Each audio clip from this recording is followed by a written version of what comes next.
Hey, what's up everybody? I'd like to welcome you to another Juce tutorial. And in this tutorial what we're going to do is we're going to add a state variable filter to our synthesizer. So I did do a separate tutorial just about the state variable filter in Juce, but I thought that it would be helpful for people if I actually did another one to show how to fit it within a larger application such as a synthesizer.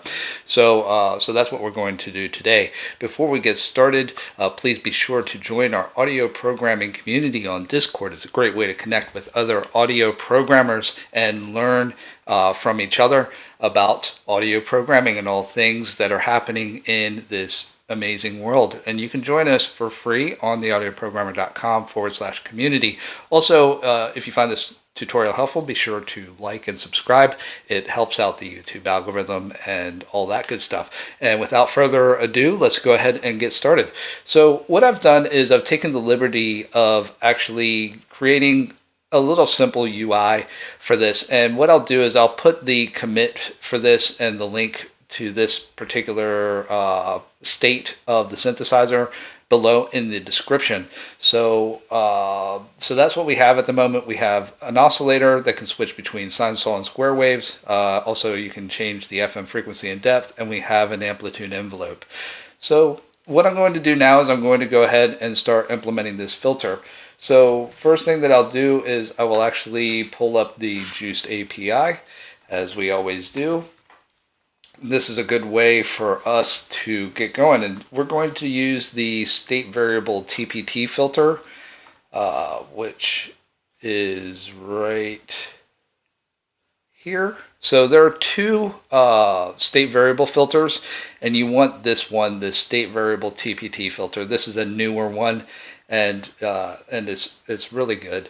So let's go ahead and implement that. I'm also going to do some time lapses as well, just so I'm not repeating a lot of the same information that I did in the other tutorial where I do the implementation. So here we have the data side and the UI side split out as we've done in the past tutorials here. And I'm going to go ahead and start with the data side. So I'm just going to go into data and I'm going to add a new CPP in the header file. I'll just call this filter data. And so here we go. So now we have our filter data class. There's nothing in there at the moment. And now I'm just going to open this up in Xcode. And here we are. We have our data class. So I'm going to breeze through some of this as quickly as possible since I've repeated this information in past tutorials. So first thing we need to do is we need to get the Juce header in here so we can actually access the Juce functions. So I will just copy that and I will paste that here. And now we will just create a class. I'll call this filter data, and we don't need to inherit from anything. So make sure you put that semicolon at the end there, and then we're going to have public and private methods and accessors. And now what I'm going to do is I'm going to pull up the state variable TPT filter. So what we're doing is we're essentially writing a wrapper around this state variable filter. So some of the methods that we're going to need to wrap around are the methods that we're going to need to update the filter state if the user changes the filter frequency or resonance. So we'll need to do an update or process method that's going to be around set cutoff frequency and set resonance. And we're going to need to write a reset method. And we're also going to need to write a wrapper around the process method. So we'll go ahead and do that now. So first thing I need to do is I need to create the filter. So we got this DSP state variable filter. So it's Juce, DSP, state variable filter. I always forget how this state variable TPT filter. Okay, and don't confuse that with the old state variable filter. And this will be of type float. And I will just call this filter. And now I'm just going to create these methods that we're going to need to actually put into our parent class. So we're going to need to have a void prepare to play. So remember whenever you have a DSP process that you're doing, such as filtering or delaying, you always need to have a prepare to play where you're passing the sample rate and buffer size to your algorithm. So I'm going to call this prepare to play. Then I'm just going to go to my plugin processor, to the parent prepare to play. I'm just going to copy this sample rate and samples per block. Just going to pass that in like that. And then, like I said, we're going to need to have a void process method. So since we're using the audio the audio block class, you can do that, or you could keep it simple and you could pass in the audio buffer from the audio buffer class. Sorry, I'm bouncing around a little bit. So going back to the plugin processor, if we go down to the process block where we have our method here for our audio callback, I'm just going to take this buffer and I'm just going to pass that in, and then like this. And then we also have a reset method. So void reset. And is there anything else? Oh, we need an update method. So we got, let's see, I always try to keep these in similar order. So void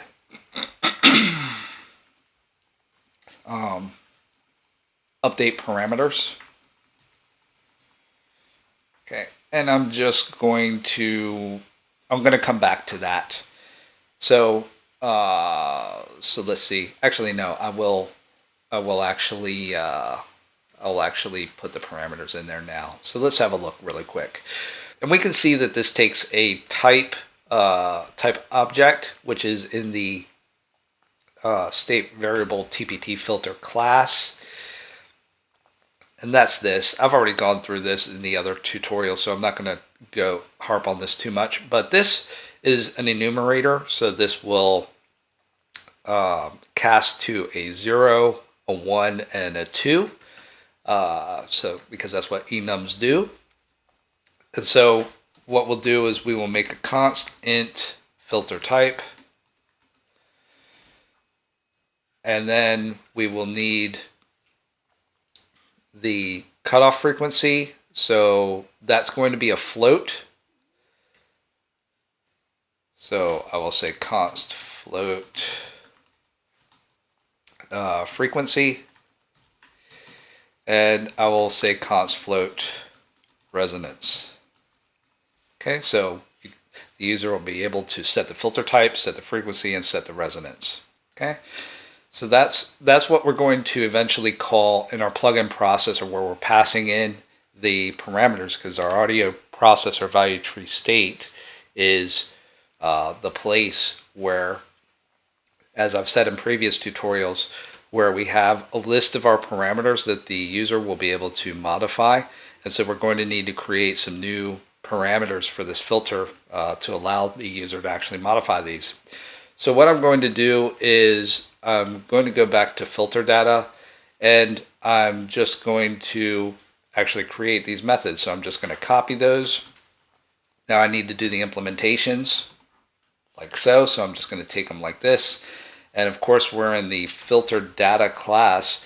And so because we're in that class, I need to do this to show that we're talking about filter data prepare to play rather than any other prepare to play methods that we may have in our app or plugin. So I'm going to do that first like this. And now I'm going to add the braces like so. Give yourself a little bit of space as well. So here we go, like this. So clean code is something I think is so important. So there we go. So now we have our methods. And now what we can do is we can look at our filter, our state variable TPT filter, and we can actually just call these methods inside. So we could say filter, so we need that prepare method. So that's going to take a process, this process spec object. And so what we need to do is we need to create one of those. So, sorry, just bouncing around a little bit, going into the Juce. I'm just going to go back into the documentation again. We have this process spec. And if any of this is confusing you, you may want to go back to my previous tutorial on the state variable filter because I explain this a lot more in depth. So now we need this DSP Process Spec to pass the information to our DSP process. So it's Juce DSP Process Spec. There we go, spec, like that. I need to name it. I'll just call it spec. Then we got spec dot maximum block size equals samples per block. Spec dot sample rate equals sample rate. Then we need spec dot num channels. And what I'm going to do is I'm going to add another parameter here, where I'm going to say int num channels, just so we can pass that in there. Num channels. And I'm just going to add this over to the header.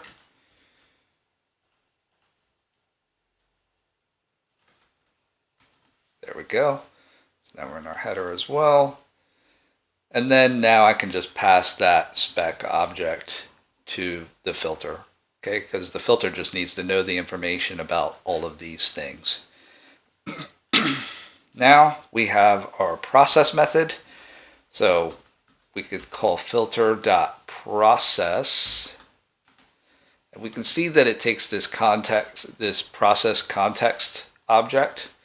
So I will show you how to do that again. Once again, I've covered this in the previous tutorial, just showing more how we wrap around this class. So first thing that we need to do is we need to create a audio block from our buffer. So we could say Juce audio block, or actually, sorry, it's in the DSP namespace. And this is audio block. This will be of type float. And let's just go to our audio block class.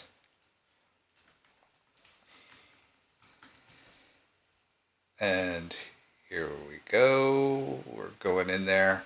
And we see that we can create an audio block from our buffer, right? So that's how I'm doing this.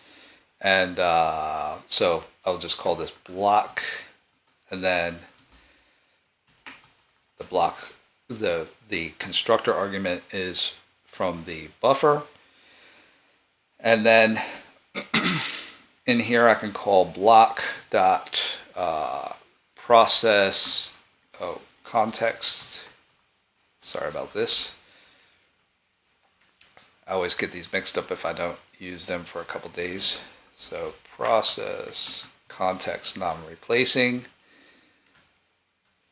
So I always forget how to do this. Process context non-replacing. So is it like this? Juce process context. Oh, it's in the DSP namespace again. DSP process context non-replacing. Oh, we need context replacing because it's going to replace what. So what we're doing is we're putting the audio into the filter, and then it's going to actually replace the contents of what's in the buffer. This is of type float. And then this in here, I think I could just put block like this. I feel like I didn't do this right. I always forget how to do this. Oh no, build succeeded. Okay. We'll see a little bit later if this breaks. Hopefully not. And then we have update parameters, right? So what we need to do, once again, and like I said, the reason I'm going through this so quickly is because I've gone through a lot of this in previous tutorials, so I'm not going to go too in depth about it. So first thing that we need is set type, new, and then it takes this type object. So what we could do is we could take in the filter type.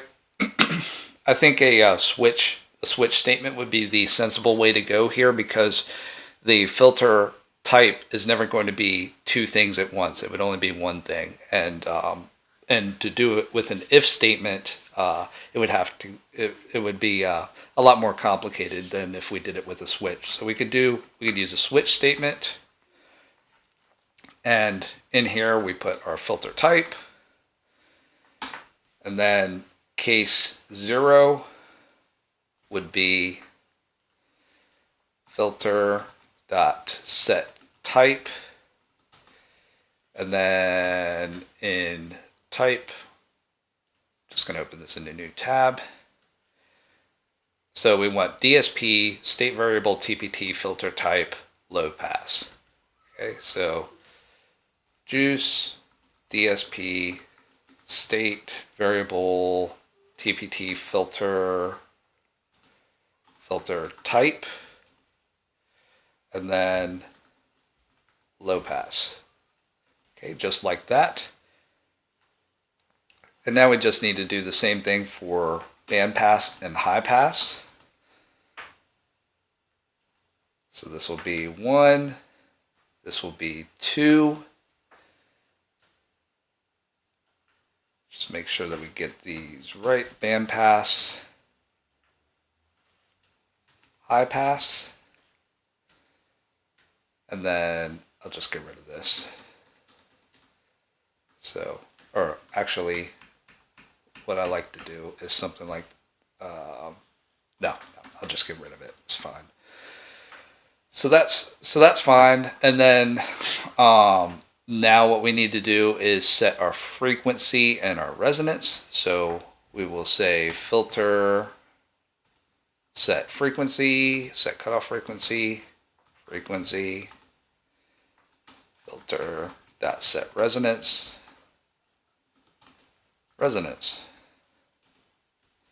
Okay, just taking those from up here. And then we have filter reset. So here we would just call filter reset. Now what I do is I call filter reset here in the beginning of prepare to play. It's what I see the pros do. So I'm going to do it as well.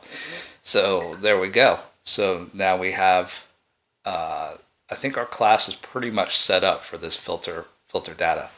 So now what we need to do is we need to add these parameters to our audio processor value true state, which is once again the list of parameters that our user will be able to modify. So first thing that we want is we will do the filter type. Once again, we have this low pass, band pass, and high pass filter. So that's a filter choice, which will be a box where the user will be able to select the filter type eventually. And so we have something that's very similar to that here in our when we did our OSC wave type, our oscillator wave type, sine, saw, and square. So I'm just going to copy all of this just to save us writing and save me explaining all this again. And I'm just going to change these. So we have filter. So once again, this is a parameter that we're just going to call filter type. And then for our second parameter, that's just written out normally like this. And then for our third argument, we have this string array. Okay, that's going to be what the user is going to see as the parameters that are modified. So The first one's going to be low pass, then band pass, and then the third one will be high pass. So make sure that they correspond with what you see here. That's quite important. Okay, so there we go. So that's the filter type. And now we need to do the filter cutoff. So that's going to be an audio parameter float. Once again, I've explained this in previous tutorials, so I'm just going to copy all of this business and put it down here. And I just need to change the actual parameters. So this will be filter cutoff, and then say filter cutoff. And then now we just need to change the ranges. So this is a cool little trick that I will show you here very shortly. So we have, so for the filter, we want to go between 20 hertz. So that's the bottom range of human hearing. So if you've ever used a filter before in music production, that is normally where it starts at 20 hertz. And then the top will be 20,000 hertz. And then the third parameter, so I always forget this. So let's go back to, once again, to the Juce documentation. And this is audio parameter float. Here we go. And then, sorry, that's not actually what I wanted, is it? What I wanted was normalizable range. Sorry about that.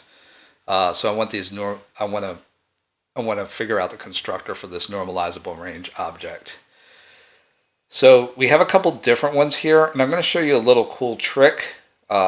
So this constructor here has 4 arguments, or five arguments rather. One is optional. So we have range start, range end. So we did that. So we got 20 at the beginning, 20,000 at the end. We have the interval value, which is when, as you're turning the filter up or down, how much it increments or decrements by. And then you have this fourth parameter, which is skew factor. So we can actually skew the range of the filter or of the dial. So if we had, if we just used a, if we just kept that normal, then what would happen is that the values of the filter would be distributed equally across the range of the whole dial. So you'd have 20 at the bottom, you'd have 20,000 at the top, which means that the very middle, at the very center, would be about 10,000 hertz, right?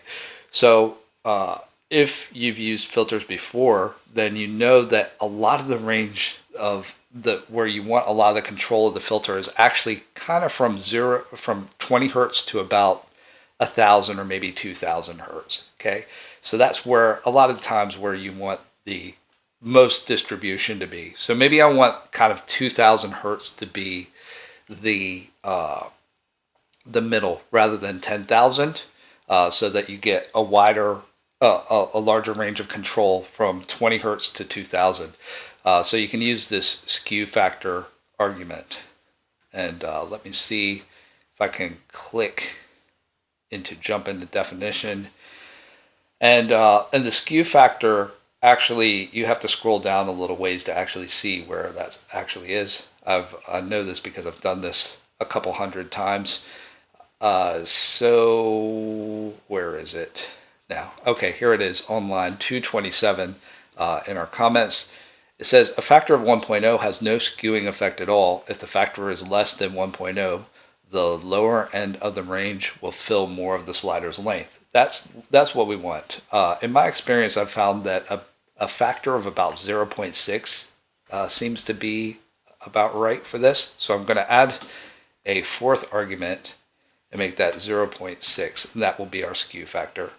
Then of course I have to change this last argument for the audio parameter float, which will be where do I want the filter to start. So I will start it at about, let's just say 200 Hertz. Okay, so now we have this third parameter that we need, which is filter resonance. Okay, so I will just call this filter res, and then for the long name I'll put filter resonance. And then I can't exactly remember what the range of this is supposed to be. I think I'm just going to start it off with 1, and I'm going to make the max 10 with 0.1, and I'm going to get rid of this fourth argument because we don't need to skew that at all.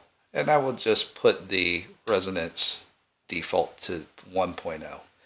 So now we've created parameters that the user will be able to adjust. Okay, so that's how we've done that in our audio processor value tree state. So now what we need to do is we need to connect that these parameters that we've just connected and pass them through into our update parameters. Okay, so one thing that I like to do. This is just a little check that I do, because one thing that I've found in my experience is that it's so easy to forget to actually call prepare to play, which is very important because your filter algorithm needs to know what the sample rate and samples per block of this of the app, of the plugin is, so that it can pass it, so it knows how to actually process the filtering algorithm.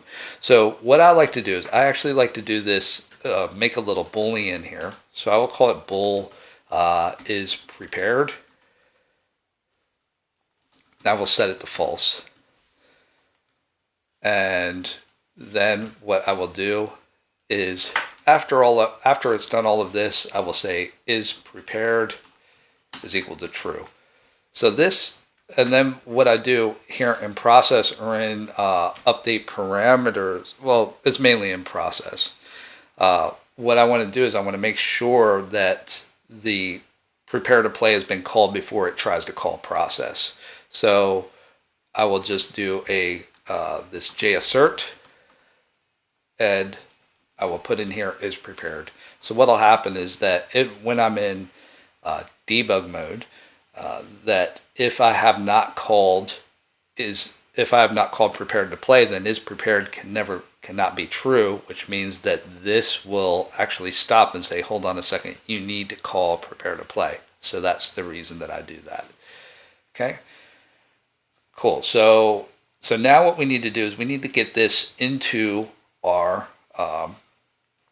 actual synthesizer. So the thing is, right, is that the first instinct that many people would probably think is that you would just put that, you would put it like your other parameters, FM frequency, FM depth, and your ADSR into your synth voice class. So synth voice would have a filter in there. I think that a better approach would be to have this filter here in the main processing class. So what happens is that, because if you have 8 voices or 16 voices in your synthesizer, each one of those is going to have a filter of its own, doing mostly the same thing. And that's not necessarily, maybe it is what you want, but that's not what I think I want. So what I'm going to do is I'm going to actually implement the filter here in this, and that's going to come probably after the synth voices render. Okay, so that's where I'm going to put that's in here is where I'm going to put the filter stuff. Okay, so because of that, rather than putting the filter data in synth voice, I'm going to put it in the plugin processor. Okay, so that's why I'm going to do this. I'm going to do include, this is in my data folder, and then filter data, like that. So now I have this filter data object, so I just need to create a filter. So I'm going to create an instance of that class that I just created just a moment ago. It bothers me that oh, this needs to be .h. That's why. So now we're just going to create a filter data object. I'll just call it filter. Now what I'm going to do is I'm going to go back. Where am I? I'm getting lost. So down here is where I need my filter stuff. So what we need to do is we need to actually update our filter, right? So we're going to call filter.update, which is going to be like this. And so now, once again, we just need to take these parameters and we just actually have to route them through our actual filter. Okay, so it will look something like this. So it'll be something like auto, so there's going to be a reference, and we will say filter type equals, and then we have all of this APVTS, which is our audio processor value tree state object, get raw parameter value, and then first one is going to be filter type, because that's the name, that's what we named the parameter down here, right? We called it filter type. Okay, that's how we get the value of that. And now I'm just going to put that in here, filter type. And then we need to just do that for the other parameters. Once again, I'm going through this quite quickly because I don't want to spend too much time repeating information that I've already done in the last tutorials. So was this filter cutoff? So I will copy this. There we go. Then we need the resonance. Then I just copy all of this again. There we go. I think I called it filter res. So there we are. So yep, we called it filter res right there. So now I got cutoff. And now I got resonance. And now I've updated the parameters. And in here, now I need to actually run the audio through the filter itself. So this just updates the parameters, right? And what I need to do is I actually need to call process. So you got filter.process. And all I need to do is just pass in that buffer object. So I'm passing it in like this, buffer. And so that should be fine. Okay, so let's build this and see what happens, right? So we're going to get an error, and I'll tell you shortly why. Or we're just going to get an assertion. So is it going to do it? Yeah, so once again, going back just to show you that this actually works, I haven't actually called prepare to play. So this is once again a great way to check to make sure that you're actually passing the your filter algorithm, your information about the buffer size and sample rate before you actually try to process your filter. Okay, so so to get rid of this, I'm just going to go back and I'm going to say, oh, I forgot to pass in my prepare to play method. So we got filter prepare to play, and then this is sample rate, samples per block, and then get total num output channels, so it knows how many channels it needs to process. And now when we try to build again, we should be okay. So here we are. Okay, so now we have this. We're in standalone mode, so we can't do any processing at the moment. But you can see that that everything works so far, or fingers crossed so far. So now what we want to do is we want to create a UI for this. So we will be able to do that pretty quickly, hopefully. So now I'm just going to go back to my producer. Once again, it's good practice to separate your data from your UI. Okay, so that's why we're doing that here. And now I'm going to create a component class because, and I say component because a component is any visual element in Juce. So I will call this filter component, and we will create the files, and we will just put that in the UI folder. So I personally like to have my source files reflecting the way that the data is, the way that the source files are structured here in the File Explorer. Okay, so it doesn't necessarily have to be that way, but that's how I like to do it. So okay, so now we're going to open back up in Xcode. Once again, make sure that you create your source files in your producer rather than trying to create them natively in your Xcode or Visual Studio. Okay, because then they'll just disappear. Okay, so now we're in the UI.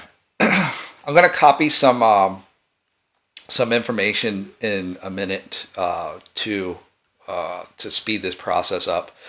So now we have this filter component class is inheriting from Juce component, so it's a type of Juce component. And now what we need to do is we need to create dials for our parameters, right? So we have these three parameters. We have filter type, filter cutoff, filter resonance. Okay, so I think I might have shown you this in a tutorial before, but I'm going to show you some little helper methods that I actually created to actually speed up this process, which is nice. So if I go into this oscillator, my oscillator component, I've actually created this this method. So if for anybody who's ever tried to make a UI before, you have you know that you have these sliders from your slider class. You have these labels, which are ways that we could actually just label our information, right? Label what each parameter is. So I'm just pulling this up just to show you what I mean. So here we go. So this little FM frequency and FM depth and wave type, those are labels. Those are Juce labels. Okay.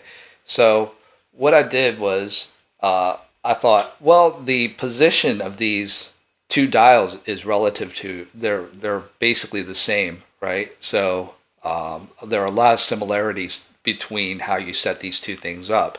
So it makes sense to make kind of a helper method that will actually take all of that and set it up for us quite nicely.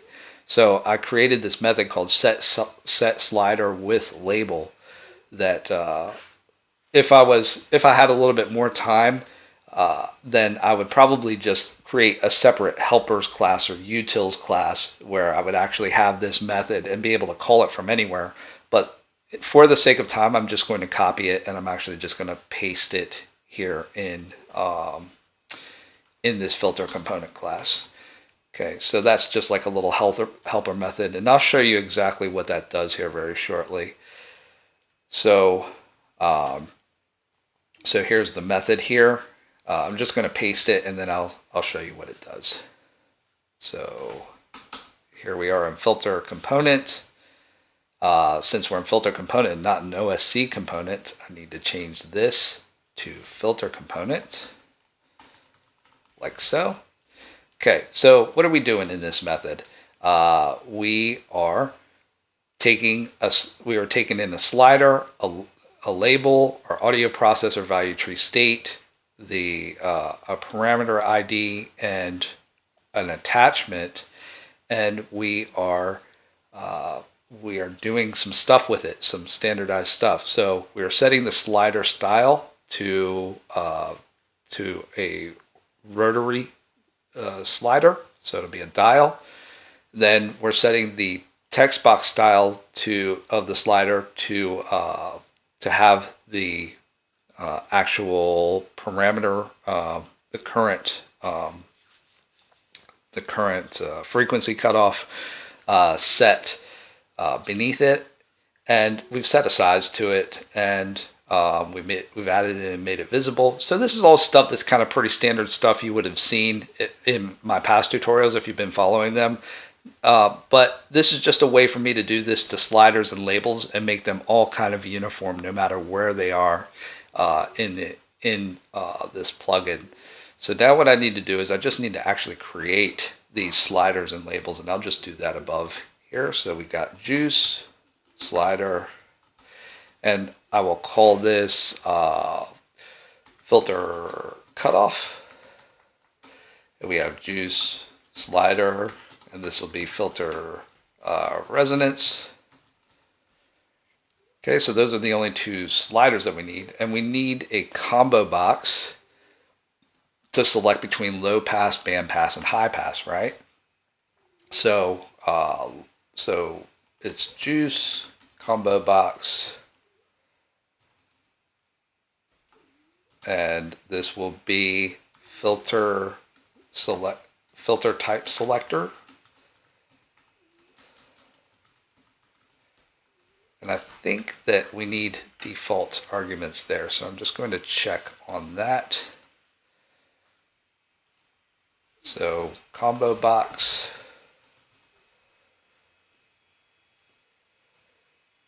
And I hope I'm not going too quickly for people here. This is about kind of my normal development speed when I'm actually developing. So if it's too fast for you, make sure you tell me in the comments, and I'll try to slow it down in future tutorials. So it just takes one argument, which is what the component name is. So we will just do that here. We will just call this filter type, like that. And now we need to set up a couple attachments as well. One of the nice things is I'll just compile this. Oh, we got build failed. Oh, I know why. I used an alias here just to shorten all of this to attachment. So I just need to copy that there like that. Now we should be good. So I'm doing a using, which makes it where I could just say attachment equals all of this business, rather than having to write it out every single time. So I'm envisioning that this filter class is going to be very similar to this oscillator class in terms of how the UI is set up, because we have two parameters. We have a filter cutoff, we have a filter resonance, and we're going to have a filter type. Okay, so which is going to be a selector. So luckily, we can just copy a lot of the way that this is set up and just do a separate filter class. So I'm just going to show you how to do that very shortly. So now we have those, and now we need some attachments. And so I'm going to go to this oscillator component, and I'm actually going to do something like this since it's so similar, right? I'm going to have three labels. One of them is going to be called filter type. One of them is going to be called filter cutoff. One of them is going to be called filter resonance.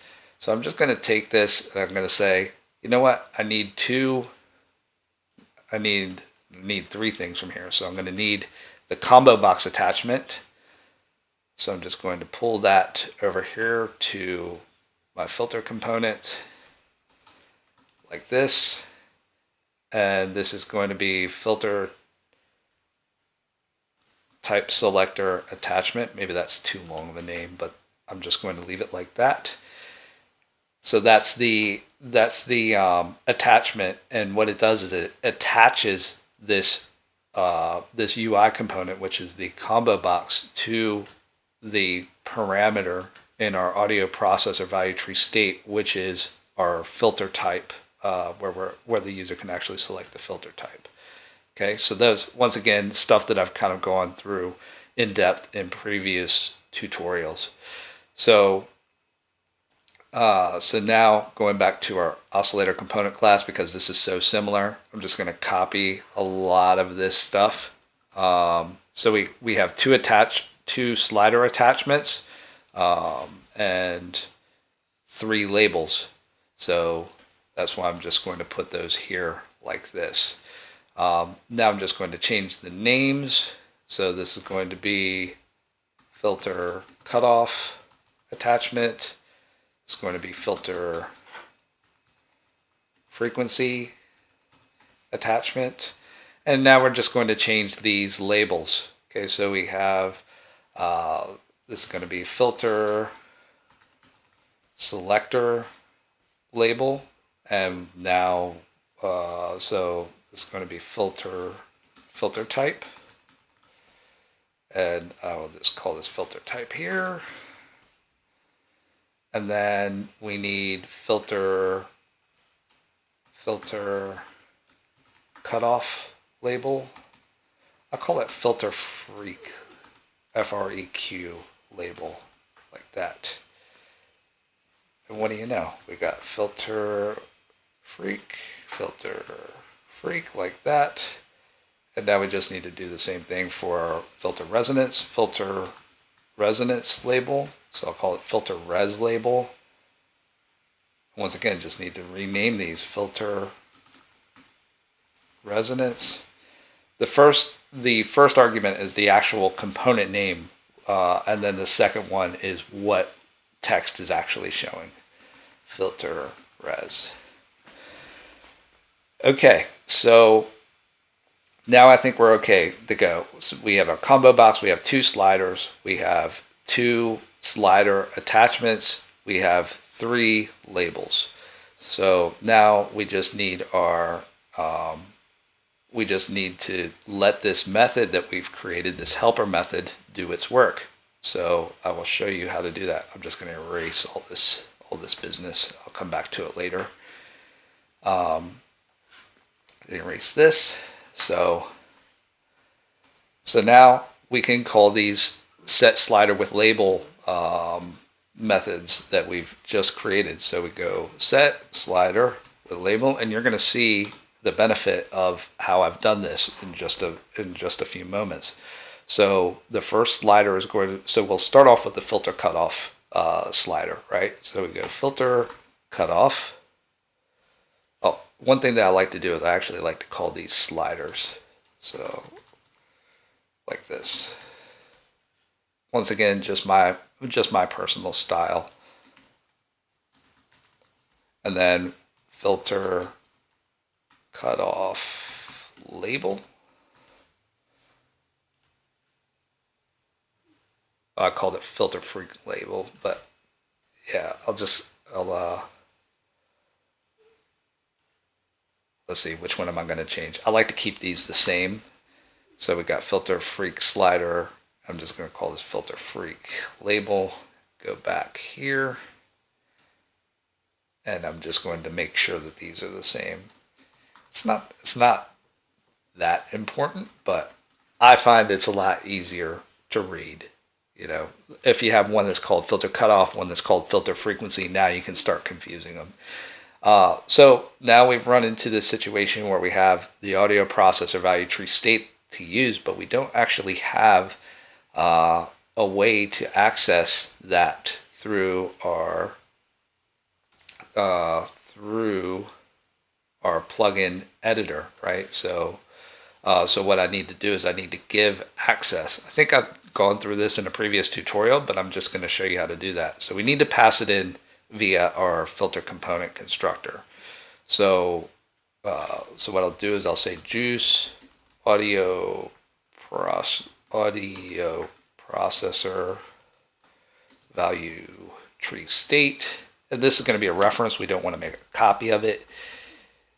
APVTS. And the way that I did it for these other ones is I actually just passed in the strings to the IDs of our parameters. I'm going to do something very similar here.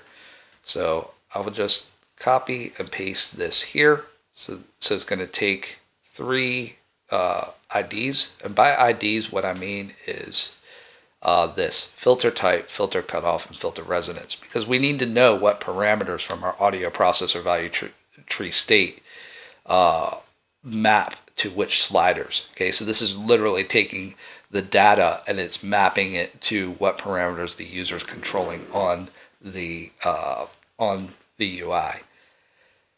Okay, so I'm just going to pass it APVTS like that. I need to change these. So this is going to be string filter type selector ID, and then filter, once again, say it with me, filter cutoff or filter freak ID, and filter resonance ID, filter res ID. Okay, so with this first one, now we have our filter freak slider, filter freak label, audio processor value tree state, and now it needs our parameter ID, which will be filter freak ID. And then we need our actual attachment, which will be, once again, I'm going to just change these around, make it filter frequency. Oh, interesting. So this is filter frequency, filter freak, and once again, this is filter res attachment, filter freak attachment. And then I'm going to do set slider with label. I'm going to do the same thing for filter resonance. So filter res slider, filter res label, APVTS, filter res ID, filter res attachment. Okay. Now that will look much nicer than if I needed to take each individual slider and set the slider style, set the text box, set the label color, the label font, all of that. Okay, so that's just saving me a whole bunch of writing right there. Okay, that's why I've done that. Now you can see this is complaining because it's saying, hold on a second, you put all this stuff in the constructor argument, but you need to do that in your header file as well. So I'm going to go back to my header. And now in filter component, I'm just going to copy all of that there, like that, because the header and CPP need to be the same. And we need to do the combo box attachment and all of that business. So I'm just going to do that now, just trying to remember how I actually did this. So once again, this is very similar to the oscillator component that we created before. And I'm just going to actually copy all of this, but just change the information. So going back here, so we have this string array of choices. I'm just going to call this low pass, band pass, high pass, like that. And now, so we have this this string array of choices, and now we just need to pass it to our selector. So this is filter, let me see, filter type selector. So there we go, add item list. One important thing to know when you're adding this list of choices to the item list is that the first choice has to be 1. It doesn't start off with 0. Okay. And then now we just add it and make it visible. So this is, once again, it's complaining because we've just copied this from our filter, our oscillator class. And Now we will say filter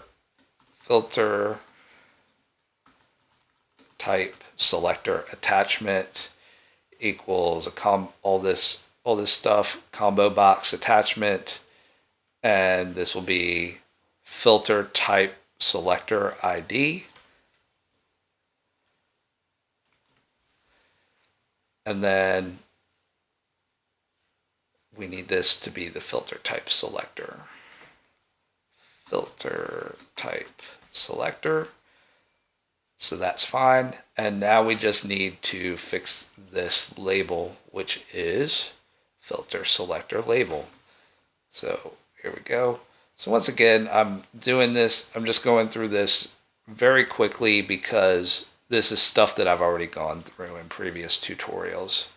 So I hope you don't mind that I'm breezing through a lot of this. But we're just taking the label, we're setting the color of it, we're setting the font size to 15, we're setting the justification type to left, and we're just adding and making it visible. So now what we need to do is we just need to lay these components out. Once again, this is going to be, we want this to be identical to, in terms of the way that this is laid out, to our oscillator class. So the positions and the relativity of each one of these dials and the selector box to it is going to be exactly the same. So all I'm going to do is I'm just going to take this oscillator component and take this resized method, and I'm just going to actually just copy all of that, and I'm just going to paste it here. Okay, so once again, we have filter type selector, which replaces OSC wave selector. Okay, and then we have filter selector label, which is replacing wave selector label. And then we have our first slider, which is filter frequency slider.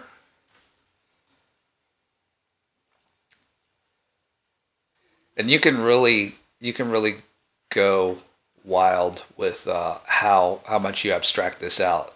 Like if I was actually doing this properly, I would actually go a lot further with this, but I'm just doing this for time, for time's sake. So just to show you what's happening here,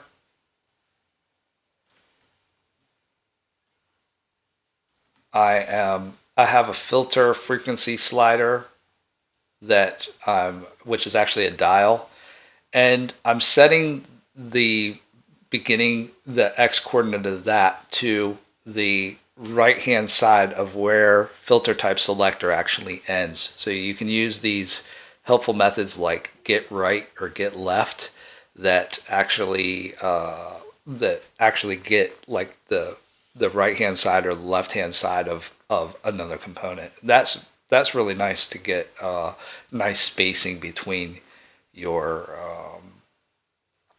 actual components. So here we go. So I'm going to take this and I'm just going, nope, I'm not going to do that. Just thinking. So now what I'm doing is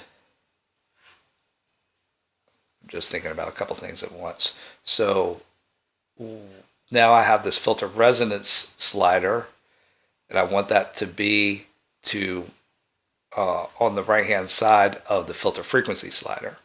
So this will be filter res slider, like that. And we've got filter res label. And then this label will be relative to the slider that's below it. So filter res label, once again, filter res label, The width of this I set to the same as the width of the label I set to the same as the slider, just so it's automatically centered. So if I so that when I can set the justification of the label to centered, and I know that if I have the width of the label and the width of the slider as the same, that if I set to centered, that it will absolutely center the text on the label itself. So I think we're okay there. Now I'm going to just copy the paint method as well. Once again, if I was doing this properly, I would probably abstract this out to a whole different class, since some of these things are the same. But since I want to do this quickly, I will just copy it for now. So yeah, so we're filling the background with black, setting the color to white to draw the font. We're going to call this component filter, and I'm just setting some bounds, and I'm drawing a rounded rectangle around the actual outside of the dials. So I think we're okay there now. Now all I need to do is actually pull this into the plugin editor, which is the parent component that holds all of these child components. So what I could do is I could just call include UI, and then this is our filter component header. And now I can just say filter component filter. And then in here, so the way I like to do this, so people have different ways, different styles of how they like to do these things when it comes to initializer lists. One way that I found, that I can't remember who actually taught me this, but it makes it really easy to see what's happening in an initializer list, because otherwise these things become very long, is I can actually just take this and do a new line by the comma like this. And this will show each one of the objects that I'm using an initializer list on. So here, now I have my filter.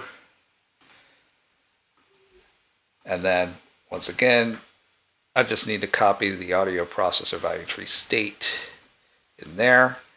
Then our filter type selector ID is just here in our audio processor value tree state. It's called filter type. Oh, this needs to be in quotes because it's a string. Then in here, did I call this filter frequency or filter cutoff? Okay, I'm going to change this. Sorry about this. So I'm going to call this filter freq, just to keep it in line with everything else that we've discussed. Which means I need to actually go up here, just change this to filter freak as well. Oh, sorry, wrong one. Like that. Okay, so this will be filter freak, and then filter res, like that. And then, since this is a component, I could just call add and make visible. And then this is just our filter. And now I just need to figure out how the weird way that I actually drew this on the screen. So we got filter, set bounds. I mean, there are a lot of really dynamic ways that you could draw components. You could use like a Flexbox class, grid class, which I've done tutorials on in the past. I'm just doing this just for the sake of time. So we're going to draw the filter below the oscillator. So here I will say OSC dot get bottom. I'm not sure if the padding is going to be quite right for this, but we will try. So now we have padding Y. So padding Y was the very top on the Y coordinate of each component. So what I'm going to need to do is I'm going to say, okay, what we're going to do is we're going to go, if I have padding Y, if I'm starting at 35 and the height of this is 200, this component ends at 235, and I want 35 from that. So I'm going to say, I'm going to try this. So let's see, const auto padding Y2. I'm going to set this to 270. Okay, so why 270? Because I'm setting it below the oscillator and I want there to be a little bit of padding there, right? So I'm going to say, okay, the Y coordinate started at 35. It had a height of 200, so now we're at 235, but now I want it to have more padding on it, which is going to be another 35 pixels. So that's how I arrived at 270. So padding Y2. And then the width, I'm going to put the same as the oscillator, which is going to be 300 and 200 for the height. This isn't right, actually. I just want the X coordinate to be the same as the oscillator, so that would be padding X. Okay, so let's just try this out, see if this actually looks okay. So we should see it on the screen now. So there we go, we got filter there. It's a little bit below where I think I would have wanted it. I think I want it a little bit up a little bit more. So I'm just going to change this to 235. Okay, and then just try this again. Okay, so yeah, now that looks fine. So you got low pass, band pass, high pass, and yeah, so that seems sensible. So now let's just try it out in the DAW, see if this actually works. So I'll just build it for VST3, and we will build it. So yeah, giving it a try here, see if this is going to work for us. Yeah, once again, while we're just waiting for this to come up, be sure to check out our audio programmer community on Discord, on the audioprogrammer.com/community. And here we go, we're in our DAW now. Ooh, I really hope this works. So I'm just going to put this, it needs to be on a MIDI channel. TAP Synth. Hasn't crashed yet, which is nice. I'm going to turn this down a bit just to hopefully... Okay, just going to make a saw wave so you can hear a little bit. Oh, I need to change my sound card. Sorry about that. Just wondering why I wasn't hearing it through the headphones. Okay, so here we go. I'm going to turn this down again. Okay, you should hear that now. Oh, there we go. Cool, so I'm just going to turn it down. That's right, because it has a low pass filter on it.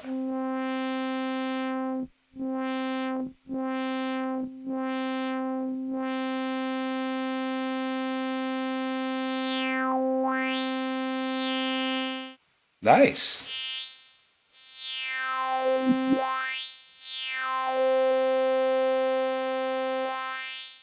Cool. So that works. That works well. So it looks like we set it all up properly the first time. And I hope that was helpful. The main purpose, like I said before, was to just help people figure out, even if they know how to set up the filter, state variable filter, just how to fit it into the context of a larger audio application such as a plugin. So I hope that you enjoyed that. If you found that helpful, please be sure to like and subscribe. And yeah, I hope you enjoyed this, and I'll see you next time.